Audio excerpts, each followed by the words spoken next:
Hello, lovely people. So I'm reading from the Corpus Hermeticum, The Way of Hermes, and this translation is Salaman, Oyen and Wharton. We're on Book 11, Nous to Hermes. Nous. Mark my words, and remember what I've said, Hermes, 'tis Megistus. I shall not hesitate to speak what comes to me. Hermes. Since many people have spoken much that is contradictory about the All and about God, I have not learnt the truth. O Lord, make it clear to me, for I can only trust what you have revealed.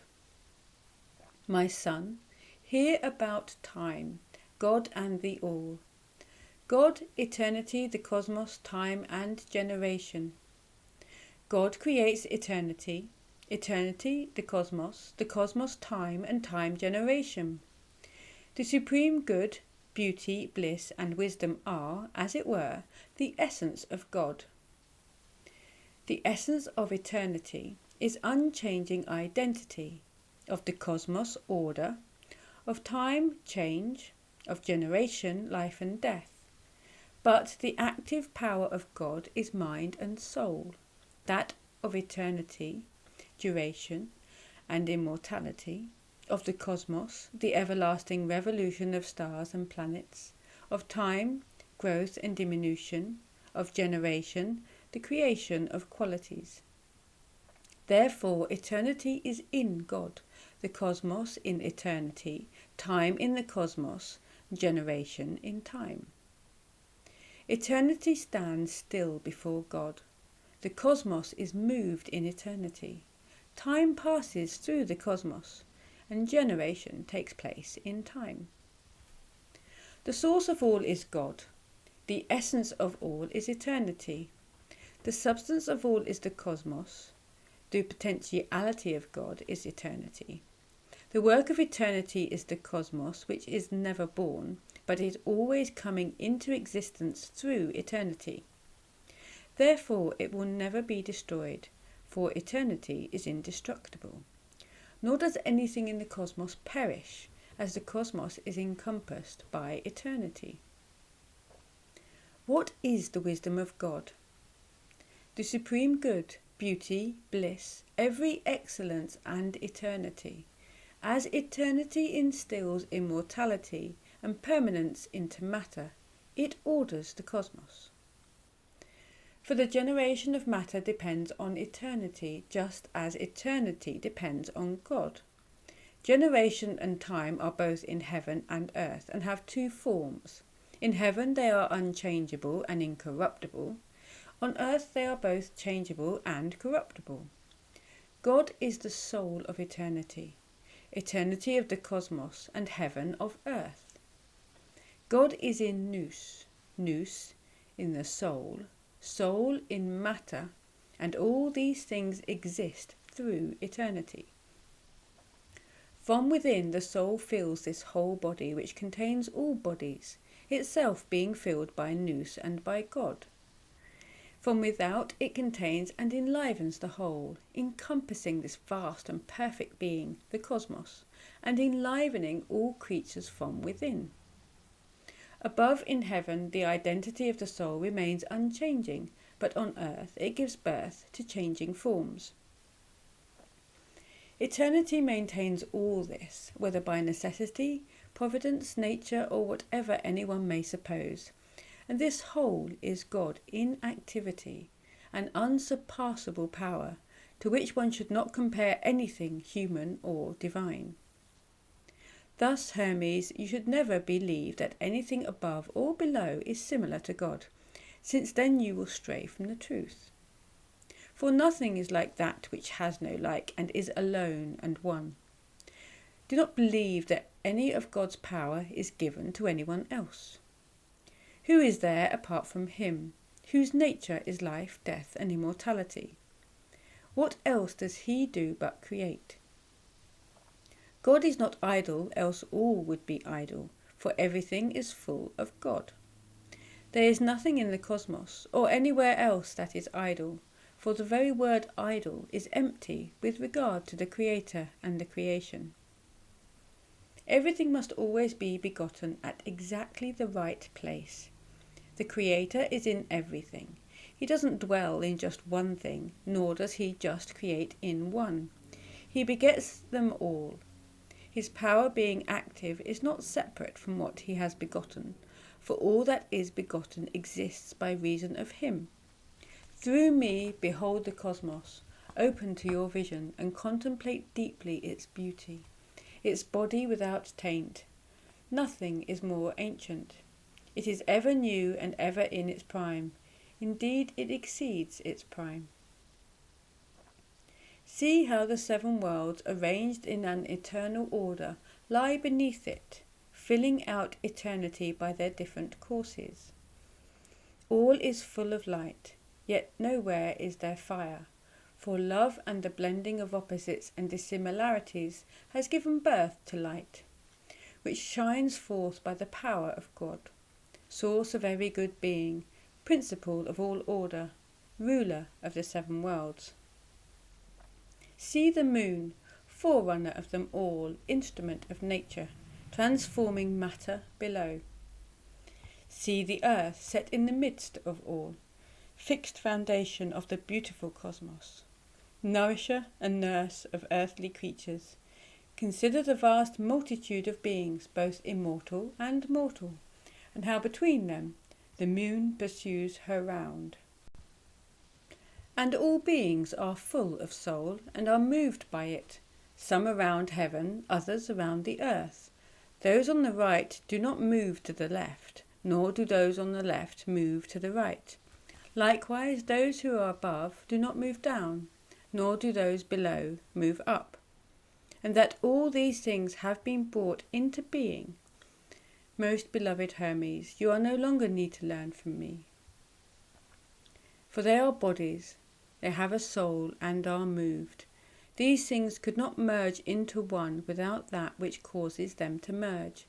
Therefore there must be such a cause, which is one alone. Since the movements are multiple and different and the bodies are not alike, yet one constant speed has been ordained for all. Therefore there cannot be 2 or more creators. One order could not be kept by many creators. Where there are many, there is jealousy of the more potent. I will explain to you. If there were another creator of changeable and mortal beings, he would have wished to create immortals, just as the creator of the immortals would wish to create mortals. But consider, since there is only one matter and one soul, if there were 2 creators, which of them would take charge of creation? If both, to whom would fall the greater part? Understand this, that every living body consists of matter and soul, whether that body is of an immortal or a mortal being, or that of a dumb creature. For all living bodies have a soul, whereas those which are not alive are simply matter. Likewise, soul, by itself present with the Creator, is the cause of life. How is it that he creates other living creatures from mortals? How can what is immortal and creates immortality not create what belongs to living creatures? Clearly there is a creator of these things, and it's very evident that there is only one. For soul is one, life is one, and matter is one. Who is he? Who else but the one God? Who else could give living creatures a soul but the one God? Therefore God is one. It's quite ridiculous that you acknowledge the cosmos to be everlasting, the sun to be one, the moon to be one, and the divine nature to be one, yet you think God to be one of a series. This one God makes everything. A plurality of gods would be absurd. It's surprising that God creates life and soul, immortality and transformation, when you yourself do so many things. For you see and speak, hear and smell, touch, walk, think and breathe. There is not one who sees and another hears, and one who speaks and another touches, one who smells and another who walks, one who thinks and another who breathes. There is a single one who does all these things. But none of these is possible without God. For just as if you cease doing these things, you are no longer a living being, So if God ceases from these things, though it is impious to say it, he is no longer God. For if it could be shown that without doing these things you cannot exist, how much more is this true of God? For if there is anything he does not create, then, disgraceful though it may be to say it, he is not perfect. And since he is not idle but is perfect, he creates all things. Give me your undivided attention for a while, O Hermes, and you will easily understand how the work of God is one, to bring all things into being, those that are, those that have once been, and those that once will be. This is life, my beloved, this is beauty, this is the supreme good, this is God. And if you want to understand this in practice, watch what happens when you desire to beget. But it's not the same with him, for he doesn't experience the pleasure, since he has no partner. For working by himself, he's always in his work, for he is what he creates. If he were separated from it, all would collapse and all would by necessity perish, because life would be no more. Since everything is alive and life is one, God is also one. If again everything is alive, both in heaven and earth, and there is one life for all, which comes into existence through God, God is also that life. All then is made by God, and life is the union of nous and soul.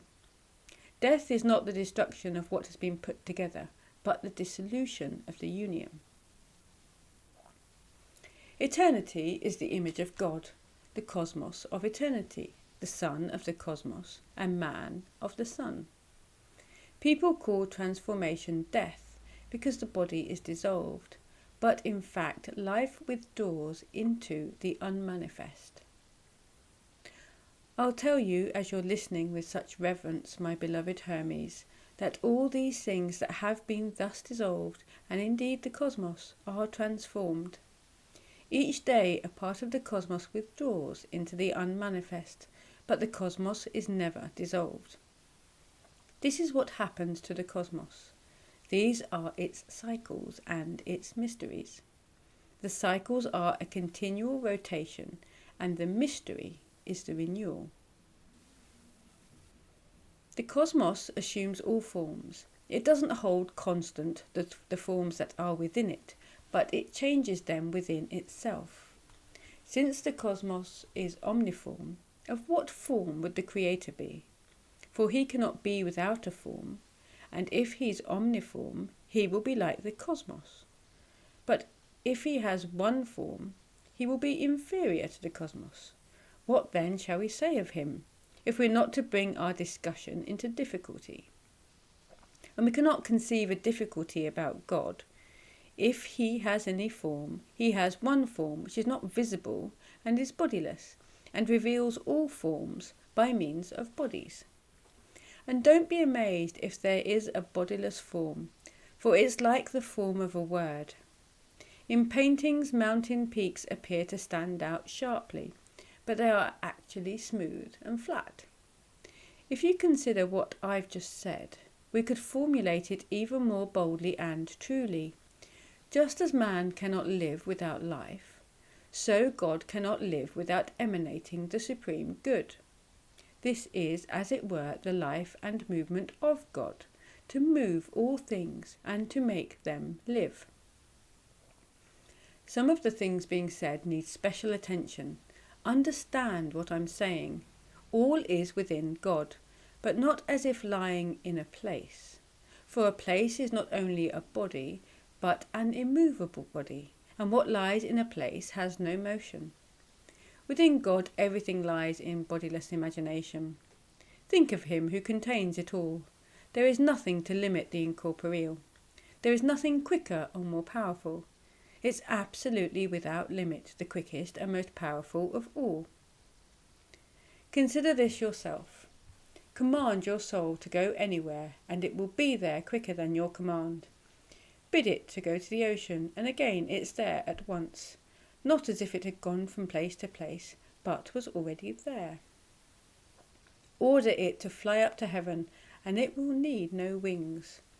nor will anything impede it, neither the fire of the sun, nor the ether, nor the whirlwind, nor the other heavenly bodies. But cutting through them all, it will soar up to the last body. And if you wish to break through all this and to contemplate what is beyond, if there is anything beyond the cosmos, it is in your power. See what power you have and what speed. You can do all these things, and yet God cannot. Reflect on God in this way as having all within himself as ideas. The cosmos, himself, the whole. If you do not make yourself equal to God, you cannot understand him. Like is understood by like. Grow to immeasurable size. Be free from every body. Transcend all time. Become eternity, and thus you will understand God. Suppose nothing to be impossible for yourself. Consider yourself immortal and able to understand everything, all arts, sciences, and the nature of every living creature. Become higher than all heights and lower than all depths. Sense as one within yourself the entire creation, fire, water, the dry and the moist. Conceive yourself to be in all places at the same time, in earth, in the sea, in heaven, that you are not yet born, that you are within the womb, that you are young, old, dead, that you are beyond death. Conceive all things at once, times, places, actions, qualities and quantities. Then you can understand God. But if you lock up your soul in your body, abase it and say, I understand nothing, I can do nothing, I am afraid of the sea, I cannot reach heaven, I do not know who I was nor who I shall be, then what have you to do with God? For you cannot conceive anything beautiful or good while you are attached to the body and are evil. For the greatest evil is to ignore what belongs to God. To be able to know and to will and to hope is the straight and easy way, appropriate to each that will lead to the supreme good. When you take that road, this good will meet you everywhere and will be experienced everywhere, even where and when you do not expect it, when awake, when asleep, in a ship, on the road, by night, by day, when speaking and when silent, for there is nothing which it is not. Now do you say that God is invisible? Be careful. Who is more manifest than he? He has made all things for this reason, that through them you should see him. This is the goodness of God. This is his excellence, that he is made manifest through all. Though you cannot see what is bodiless, nous is seen in the act of contemplation, God in the act of creation. These things have been made clear to you, Hermes, thus far. Reflect on all other things in the same way within yourself, and you will not be led astray. Well, that concludes book 11 of the Corpus Hermeticum. I hope you enjoyed that. I certainly did. There was a lot of very good stuff in that particular book. So thank you very much. I will see you at book 12.